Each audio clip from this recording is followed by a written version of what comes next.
dan dianya sifat al-qaul dan sifat al-kalam. Dianya al-qaul dan al-kalam ibaratani dua kata an makna wahid yang memiliki makna yang satu. Jadi dua-duanya bermakna Allah berkata atau Allah berkalam. Jadi bisa disebut dengan al-kalam, juga bisa al-qaul. Jadi al-kalam dan al-qaul dua-duanya adalah memiliki makna yang sama, yaitu sifat al-kalam bagi Allah Ta'ala. Dan dua-dua ini disebutkan dalam Al-Quran dan Hadis.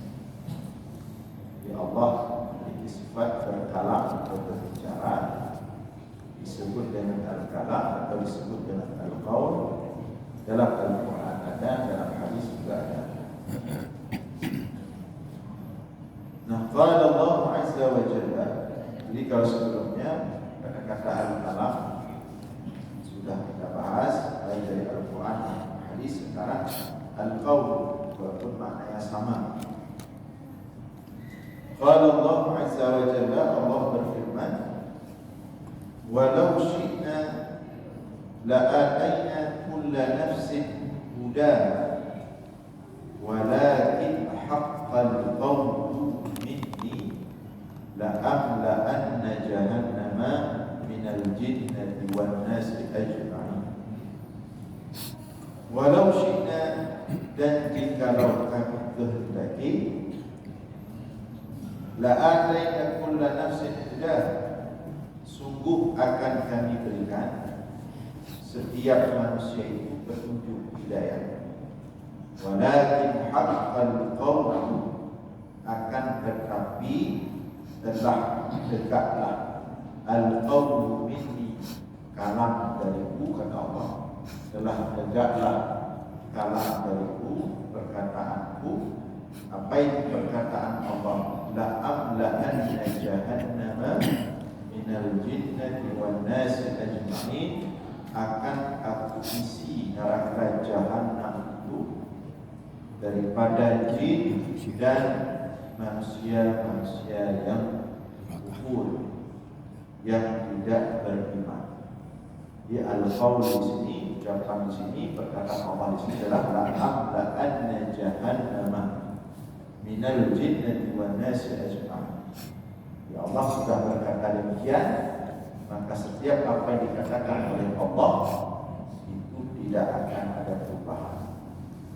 Nah, di qaul di sinilah perkataan Allah. Apa yang dikatakan di sini, la amla'anna jahannama minal jinnati wan nasi ajma'in.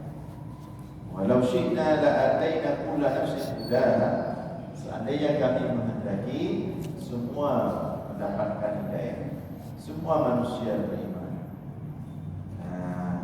Jin mendap Allah bertugas untuk manusianya beriman. Jin mendap kepada Allah, mandum beriman, mandum taat, mandum saleh, mandum ahli ibadah, mandum ahli tahajud, mandum ahli duha, ahli Al-Quran. Bisa saja Allah buat. Tetapi walakin haqqal qaul, yang dikehendaki Allah tidak demikian. Yang dikehendaki oleh Allah tidak demikian. Allah telah mengatakan la amla'anna jahannama minal jinnati wan nasi ajma'in. Akan ada yang masuk dalam neraka jahanam, akan ada yang kekal di sana. Cuma kita bertawus, berlindung kepada Allah daripada api neraka. Oleh karena itu, dalam kita menyampaikan dakwah, dalam kita menyampaikan kebaikan, mengajak kepada kebaikan, amar ma'ruf nahi munkar, maka kita melakukan itu atas perintah Allah, bukan untuk kemudian membawa jaminan semua akan beriman. Kita laksanakan perintah saja, selesai tugas kita. Beriman tidak beriman itu bukan tugas kita. Jadi itu emosi. bunyi-bunyi, mengeluarkan caci maki, sumpah serapah tidak boleh, karena hidayah di tangan Allah. Jangankan kita, Nabi Muhammad saja tidak bisa merobos hidayah. Pamannya yang paling mencintainya tidak bisa diselamatkan oleh Rasulullah. Menunjukkan hidayah bukan di tangan siapapun.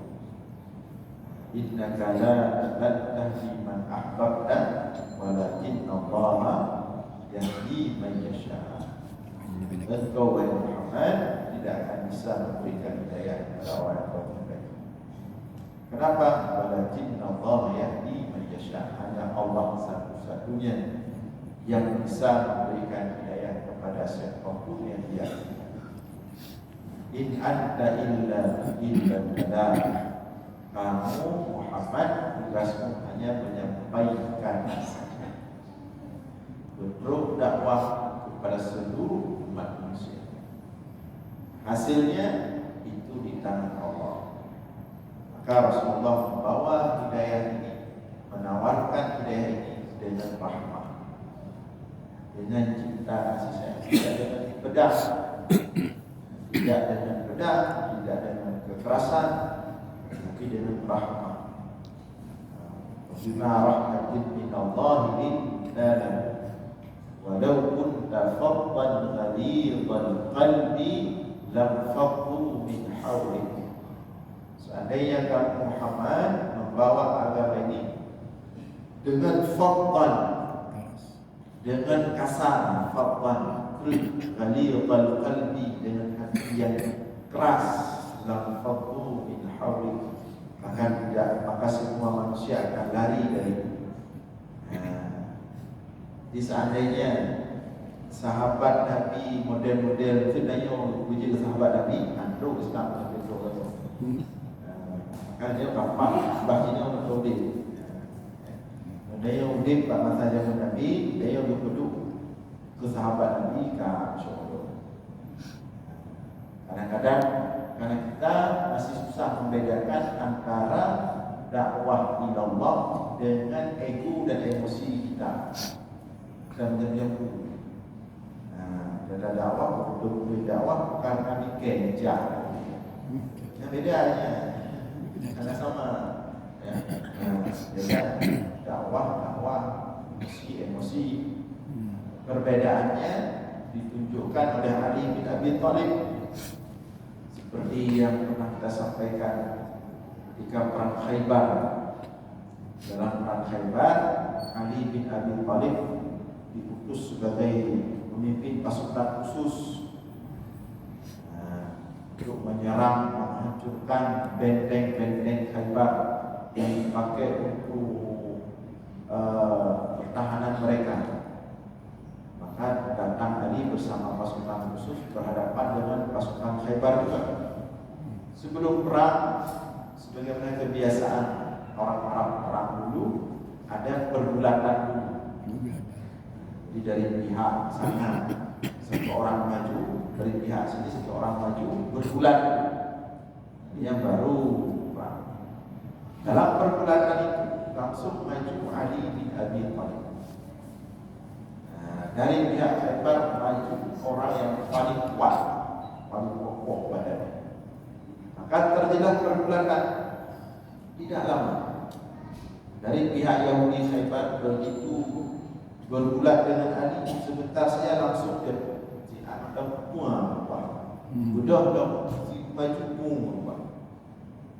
Ketika terakhir jatuh Yahudi Khaybar ini, maka Ali bin Abi Thalib langsung menegakkan pedangnya ke bawah dan ingin dihunuskan tepat di muka Yahudi Khaybar. Membina raya Udun Ali, Udun yang hadiah dari Rasulullah, Udun yang bernama Zulfaqar dan Zulfikar, yang kemudian patah. Jadi pedang itu dihunuskan oleh Ali tepat menjadi, maka tembus batu budaya. Tapi begitu pedang itu ditegakkan ke bawah, ini dihunuskan, tiba-tiba si Yahudi itu meludahi wajah Ali. Ludah, ludah. Nah, maka ludahnya metimbek ke wajah Ali. Sangkut beraya ludah. Alah. Ludah utara, musim tepi kedingin. Nah, metimbek ke wajah Ali. Tiba-tiba Ali menghentikan pedang itu, mencedekkan kena wajah Yahudi itu, pedang pedangnya Ali. Jadi, pedang. Maka para sahabat semua berteriak, apa yang kau bunuh wahai Ali? Dia pegang kaedah, juga dia mencuri, bacuk dia Yahudi. Tahan, balik-balik minit, baru pedang itu dihembuskan dan meninggal Yahudi di Khaybar. Maka selesai perang, orang-orang bertanya, wahai Ali, kenapa kau tiba-tiba menghentikan pedang itu? Kata Ali bin Abi Thalib, ketika Yahudi itu meludahi, maka timbullah rasa emosi dalam diri. Karena kena ludah, maka aku tidak ingin membunuh manusia karena emosi diri. Kan haluha beda antara dakwah Allah dengan ego pribadi, dengan emosi pribadi. Yang hal ini kita banyak tidak bisa bedakan itu. Macam aku dia jawab, kamu tu dakwah Allah, boleh sama tak beda. Jadi kata Ali bin Abi Thalib tidak dihuluskan dan tiba-tiba berhenti karena bingung tiba-tiba itu dah emosi pribadi. Ya udah, dia. Maka Ali menghentikan pedang itu, menunggu emosinya reda, maka baru kemudian dibunuh Yahudi itu betul-betul karena Allah, bukan karena emosi. Nah, alhamdulillah Ali bangga ada emosi ada. Katanya Allah itu Tuhan yang masih tegak. Boleh. Ya, jadi begitulah dakwah. Yang harus kita pahami bahwa tugas kita berdakwah, tetapi hidayah tetap di tangan Allah. Ayo atur di program, atur strategi sebaik mungkin, sebagus mungkin dalam dakwah, sekuat mungkin, sekencang mungkin, dan istiqamah dalam berdakwah. Tapi ingat, jangan mengambil hak pintu hidayah. Karena dia menyebabkan hak pintu hidayahnya, nyata Allah sama dia. Itulah yang membuat kita kadang-kadang tidak jadi bersih buat dakwah. Nah, jadi di sini walakin haqqal qaul. Al-qaul di sini menjadi dalil tentang sifat al-kalam bagi Allah Taala. Wa qala ta'ala laqad haqqal qaulu 'ala aktsarihim fahum la yu'minun. Dan telah tegaklah al-qaul, perkataan kepada kebanyakan mereka orang-orang yang manusia, fahum la yu'minun, mereka orang-orang kafir memang tidak akan beriman. Itu sudah tegak perkataan Allah. Wa qala jalla wa ala, dan Allah Maha Agung lagi Maha Tinggi juga berfirman, ma yubaddalul qawlu ladayya, tidak akan bertukar perkataan dari. Sehingga para rasul ada protes ini. Para rasul ada protes. Para rasul, Nabi Adam anaknya Qabil membunuh Habil, protes ini. Kemudian perkataan Allah bahwa salah satu anak Adam akan membunuh yang lain, protes ini. Tapi itu protes ya Allah, tak ada Nabi dia lagi olah bahawa Nabi tak ada Nabi lagi yang jadi anak benar Nabi. Tak ada protes karena mereka malbaddalul qaul ladayya, ketetapan perkataan yang sudah diucapkan oleh Allah, sudah disampaikan oleh Allah, apakah itu Nabi maupun siapapun, la malbaddal, tidak akan berubah. Nabi Nuh anaknya sendiri yang melompat dari bahtera, istrinya sendiri yang tidak mendengarnya, yang hidup ratusan tahun bersama, Tidak ada protes. Ma yubaddalul qaul, ketetapan Allah, perkataan Allah tidak akan ada perubahan. Kalau begah Allah beriman, kalau begah kafir, maka dapat ubah. Nabi siapa lagi? Nabi Nuh, Nabi Saleh, Nabi Lut. Nabi Lut demikian juga. Istrinya yang tidak ikut dengan dia, Nabi Lut. Kemudian Nabi Yakub juga demikian. Anak-anaknya itu yang saling dengki sesama mereka. Anak-anak Nabi Yakub dengki kepada anaknya Yusuf dari istrinya yang kedua, sehingga menghasilkan cerita yang panjang. Juga tidak ada protes. Hanya protes mereka semua. Ma yubaddalul qaul ladayya. Iman mereka sudah 100%, sudah sempurna. Buku yang dari Allah hanya buka. Nabi Muhammad juga ada. Abu Talib meninggal dalam keadaan kafir. Sebaliknya ada orang yang justru membunuh pamannya Hamzah. Ujungnya Islam beriman, yaitu siapa namanya budak Wahsy.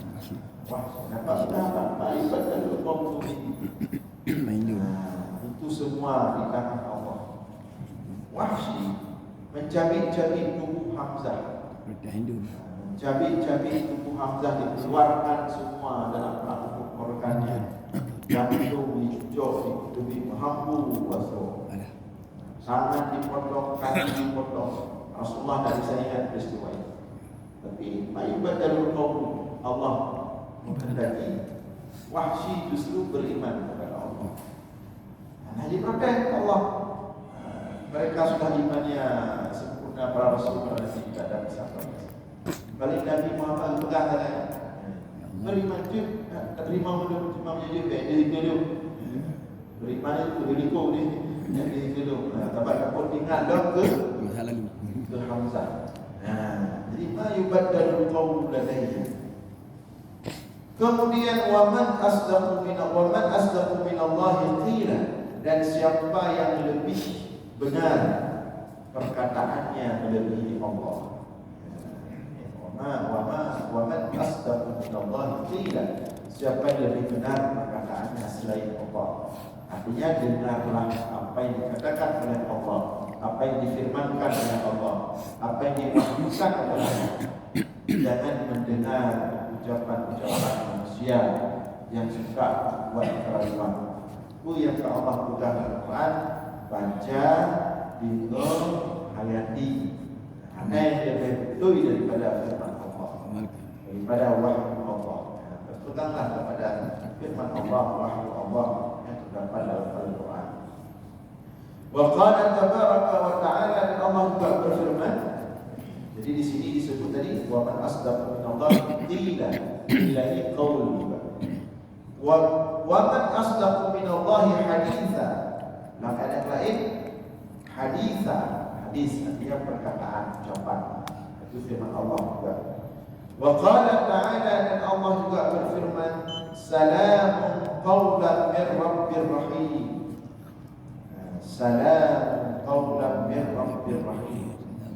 Yang ayat itu Yasin. Surah Yasin. Ingat berarti terima jazim malam. Amin. Salamun qawlan min rabbir rahim. Itu makna salamun qawlan min rabbir rahim. Itu hal-hal ulang bacanya. Sunat. Yang ulang sambil ketok oh. Itu makna salamun qawlan min rabbir rahim. Tapi hal-hal ulang. Salamun qawlan min rabbir rahim. Salam sebagai perkataan siapa? Min rabbir rahim, dari Tuhan yang Maha Pengasih. Jadi salamnya salam dari Allah. Salam qawlan min rabbir rahim.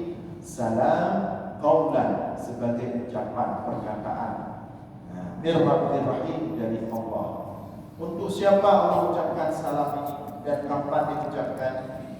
Dalam hadis disebutkan ucapan ini diucapkan oleh Allah, disampaikan oleh Allah di dalam surga nanti.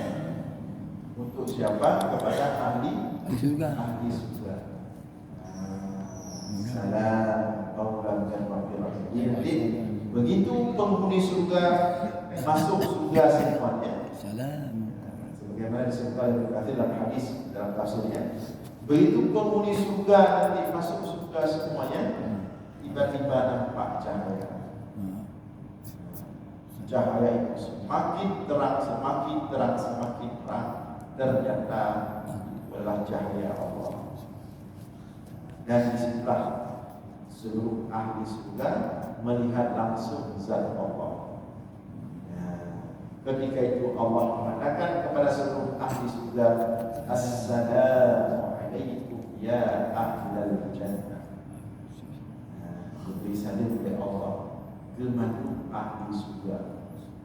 Mudah-mudahan kita termasuk ahli surga yang membuat salim langsung dari Allah. Amin. Assalamualaikum ya ahlal jannah. Salam makna salam qaulan min rabbir rahim. Jadi jujur anda mula-mula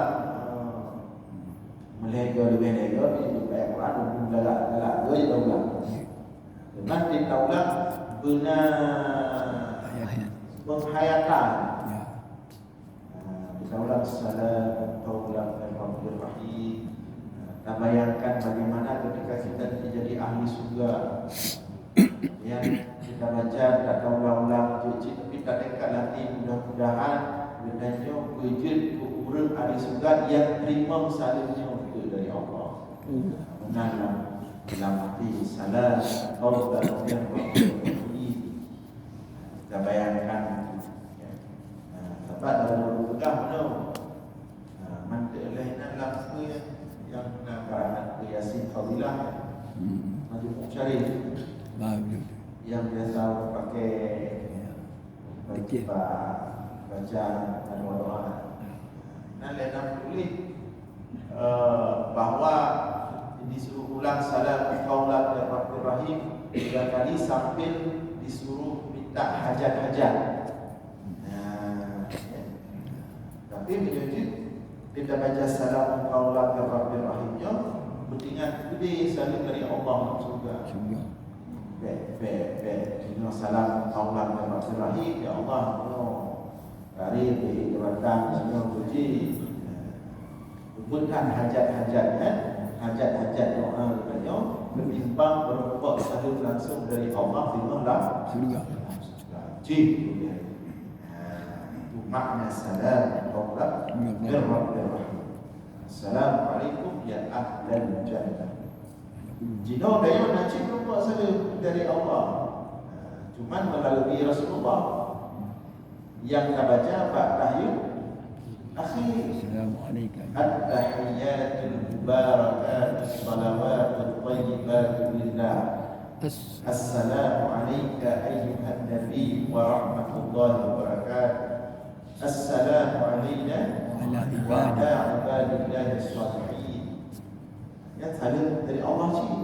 Dia bentuk dari Rasulullah mengenai jadi pun at-tahiyatul mubarakat salawatul thayyibat lillah itu salam dari Rasulullah untuk Allah.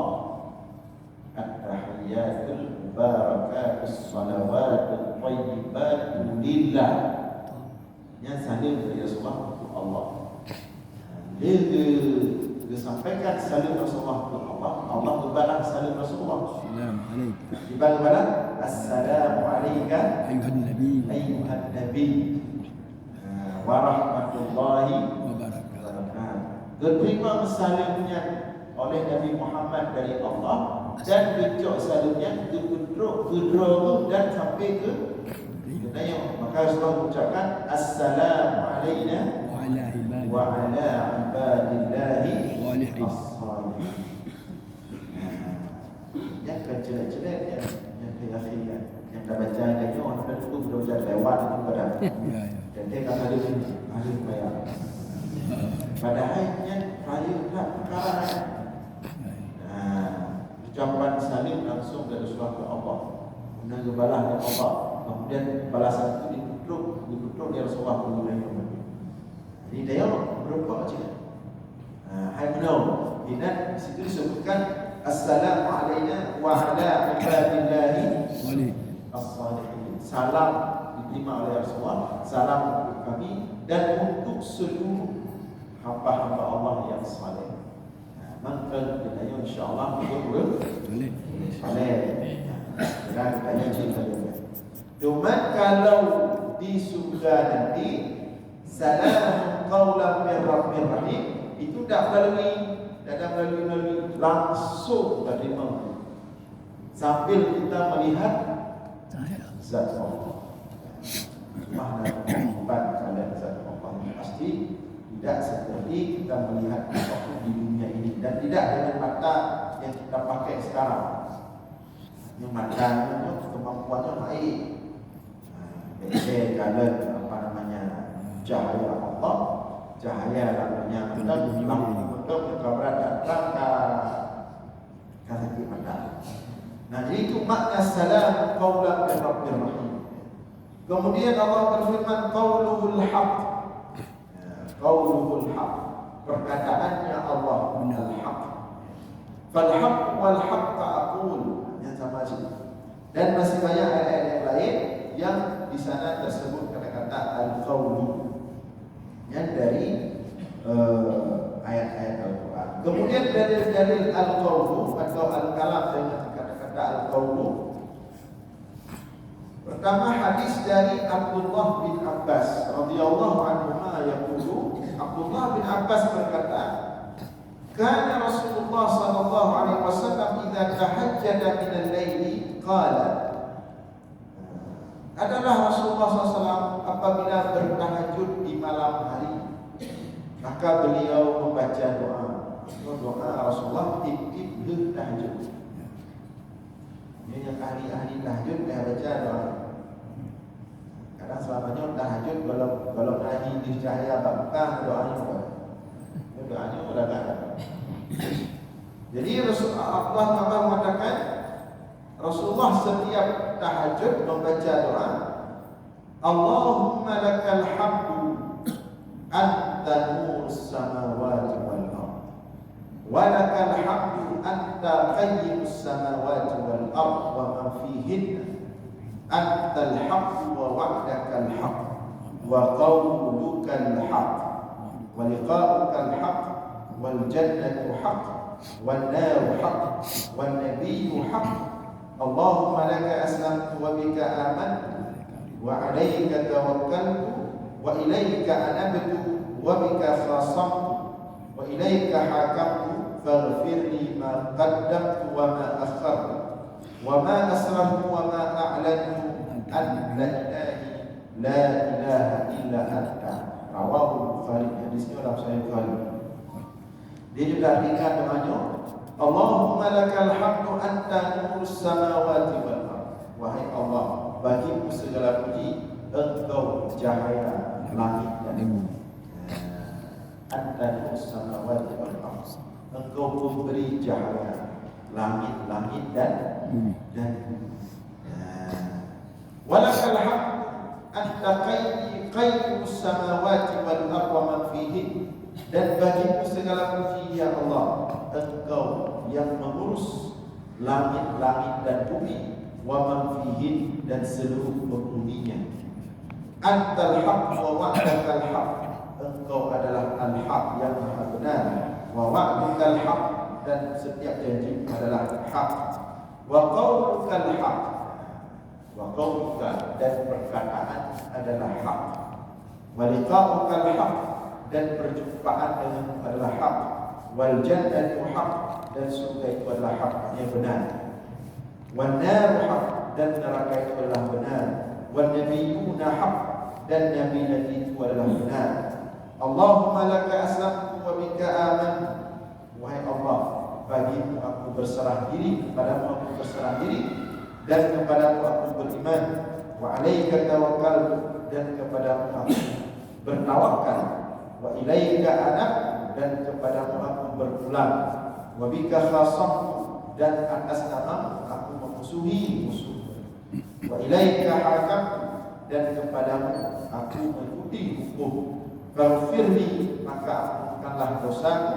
Ma qaddamtu, apa yang telah aku lalui, aku lakukan. Wa ma akhartu, dan dosa yang belum aku lakukan. Wa ma asrartu, dan dosa yang aku sembunyikan. Wa ma a'lantu, dan dosa yang aku nampakkan.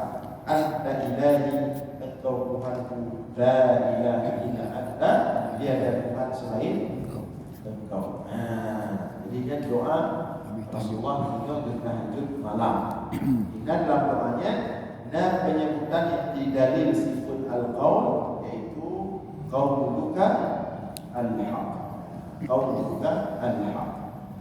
Kemudian hadis berikutnya dalil sifat al-qaul dari Jabir bin Abdullah. Dari Jabir bin Abdullah, kana Rasulullah sallallahu alaihi wasallam idza khataba ihmarrat aynahu wa ala sawtuhu washtadda ghadabuhu hatta ka'annahu mundhiru jayshin. Kata Jabir bin Abdullah, adalah Rasulullah SAW itu apabila menyampaikan khutbah Jumat. Rasulullah dia sampaikan khutbah Jumat, dia sunnah, walaupun sunnahnya karameh ala umur, tapi mungkin alasan untuk dijelaskan. Jadi Rasulullah apabila menyampaikan khutbah, ihmarra aynahu, merah dua mata Rasulullah, mata Rasulullah, wa ala sawtu, dan tinggi suara Rasulullah, washtadda ghadabuhu, dan berat marah, menjadi bunyi Rasulullah yang disampaikan khutbah. Ka'annahu mundhiru jayshin, seolah-olah Rasulullah sedang mempersiapkan pasukan perang. Nyanyi Rasulullah disampaikan khutbah. Makanya dinyatakan kadang-kadang khatib yang agak tinggi laju suara, bagi dia lejok sunnah Rasulullah. Apa dari tinggi lagi ya, kalau di Arab lagi ya, share. Itu yang penting kalian buka itu Nesud khutbah Jumat Yusuf Qardawi.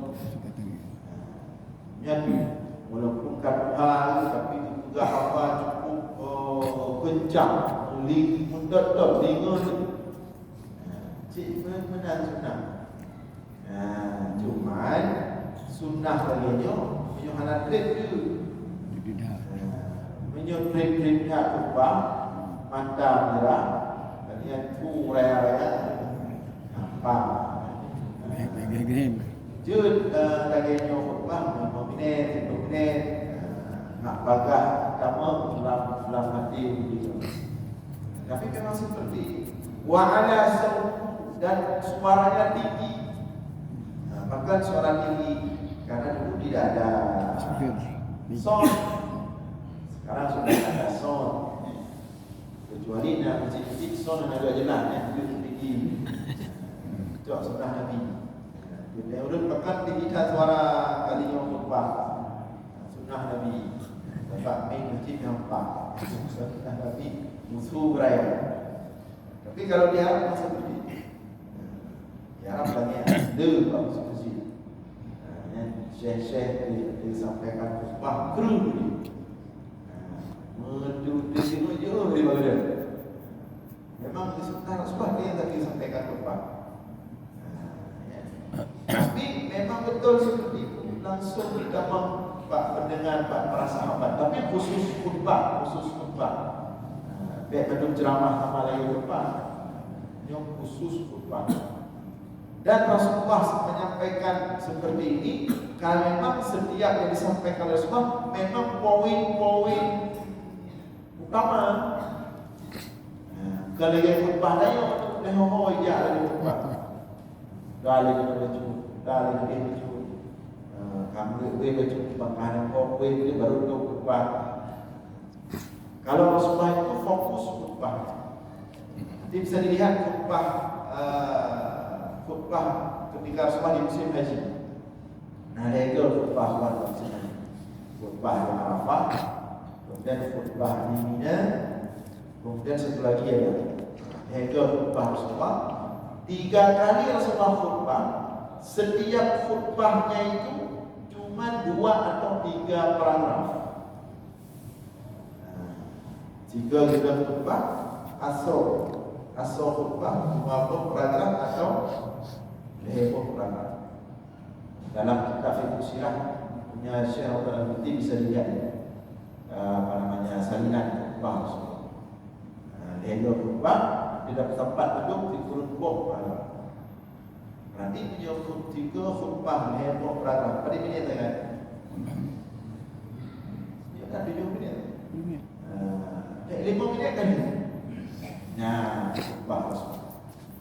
Maka wajar kenapa Rasulullah itu kalau berkhutbah matanya merah, suaranya tinggi, seolah-olah memang sedang marah, sedang mempersiapkan pasukan, karena memang yang disampaikan oleh Rasulullah tidak banyak, sedikit, singkat, padat, langsung poin.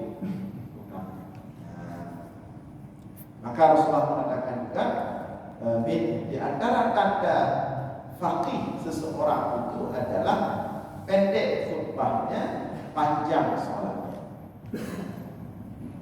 Khutbah sembahyang panjang. Khutbah di gedang itu panjang demi ayat Al-Quran. Yang tanya madua panjang. Lalu pihak kita itu dia apa? Kalau dia pengurus, hati payah macam biasa apa itu baju dan bacaan. Hati dia payah macam itu. Sehari imam yang banyak baca ayat, khatib yang tapi itu video panjang. Tergantung pembahasan. Cuba melatih sebagai bapak-bapak. Kita orang dulu banyak sih. Dia masih pernah ada yang bimbang di tengah mahal lagi. Kain di wadah, mungkin banyak. Tapi memang itu harus diperhatikan. Harus diatur sedemikian rupa. Apalagi kita umat semakin ramai, kesibukan semakin banyak, semakin singkat, semakin bagus. Tetapi tetap menyampaikan poin utama adalah ketakwaan, tetap mengenal sesuai dengan apa yang dirasakan oleh masyarakat dalam kehidupan sehari-hari, dan khutbah itu bisa dibawa pulang dan bisa diamalkan. Karena memang penyelesaian khutbah itu singkat dan susah. Yang tertentu lagak dan khutbah dia ketika Tuan Guru Bajang datang ke Aceh. Saat itu beliau diberikan izin menyampaikan khutbah di masjid raya. Jadi kalau ada video ini Tuan Guru Bajang, beliau ulama besar itu. Yang khutbah itu tentang ketakwaan, dengan kondisi beliau pakai sorban dan hanya 10 atau 14 menit. Bahasa Arabi, mame, berhenti, suara lembut. Sebab media yang berangkat dari itu contoh khutbah yang bagus. Cuman biasanya dari orang-orang berhenti gampang nih. Dan dia ulama di beberapa masyarakat kita belum matang dalam politik. Nah, jadi kata Jabir bin Abdullah saat beliau menyampaikan khutbah pada waktu itu, ihmarat ainah, merah matanya, tinggi suaranya, washtadda ghadabuhu, dan dalam kondisi yang sangat tegas, seolah-olah Rasulullah sedang mempersiapkan pasukan perang. Kerudan tersebut. Yaqulu Rasulullah mengatakan dalam khutbah, sabahakum wa massakum. Ya, sabahakum wa massakum. Semoga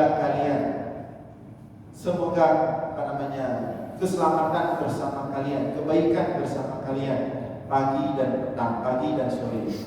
Wa yaqulu Rasulullah mengatakan dalam khutbahnya itu, bu'istu wa ana wasa'ah kahataini wa yufarriqu baina usbu'aihi as-sababah wal wusta.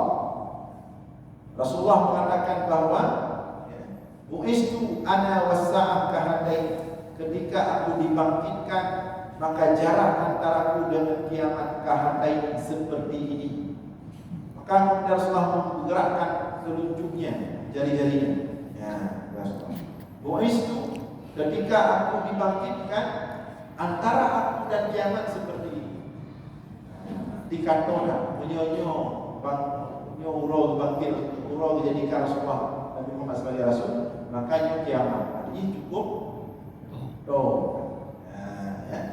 Cukup do kiamat. Amma ba'du, karena Rasulullah mengatakan amma ba'du, fa inna khairal hadis kitabullah. Ya, sebaik-baik perkataan adalah kitabullah, firman Allah Al-Quran. Wa khairul hadi huda Muhammadin, dan sebaik-baik petunjuk adalah petunjuk Muhammad Rasulullah. Wa syarrul umur muhdatsatuha, dan seluruh perkara adalah perkara yang dibuat-buat dalam agama. Wa kullu bid'atin dhalalah, dan setiap bid'ah dhalalah adalah sesat. Buat agama yang bid'ah, dan setiap bid'ah itu adalah sesat. Tsumma yaqulu, Rasulullah mengatakan, ana aula bi kulli mu'min min nafsihi, aku lebih pantas untuk dicintai oleh setiap mukmin daripada diri mereka mukmin.